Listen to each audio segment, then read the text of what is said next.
Hello guys, welcome to my channel. പുതിയ OTT movie അപ്ഡേറ്റ്സിനായി ഈ ചാനൽ സബ്സ്ക്രൈബ് ചെയ്യുക. ആദ്യത്തെ മൂവി മോഹൻലാൽ സംവിധാനം ചെയ്ത 3D ഫാൻറ്റസിക് മൂവി ബരോക്സ് ആണ്. തിയേറ്ററിൽ വലിയ റെസ്പോൺസ് ഇല്ലാതിരുന്ന മൂവി അടുത്ത മാസം ആദ്യ ആഴ്ച തന്നെ OTT റിലീസാകും. അടുത്ത അപ്ഡേറ്റ്സ് ലാൽ സലാമാണ്. അശ്വര രജനീകാന്ത് സംവിധാനം ചെയ്ത വിഷ്ണു നായകനായ കഴിഞ്ഞ വർഷം റിലീസ് ചെയ്ത പൊളിറ്റിക്കൽ മൂവിയാണ് ലാൽ സലാം. ഇതിൽ രജനീകാന്തും ഒരു ചെറിയ വേഷം ചെയ്തിട്ടുണ്ട്. ജനുവരി 10-നാണ് ഈ സിനിമ OTT റിലീസാവുന്നത്.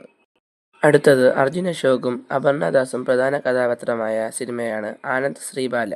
ഷൈജു കുറുപ്പ്, സിദ്ദീഖ്, ധ്യാൻ ശ്രീനിവാസൻ എല്ലാവരും ചെറിയ വേഷങ്ങൾ അവതരിപ്പിച്ചിട്ടുണ്ട്.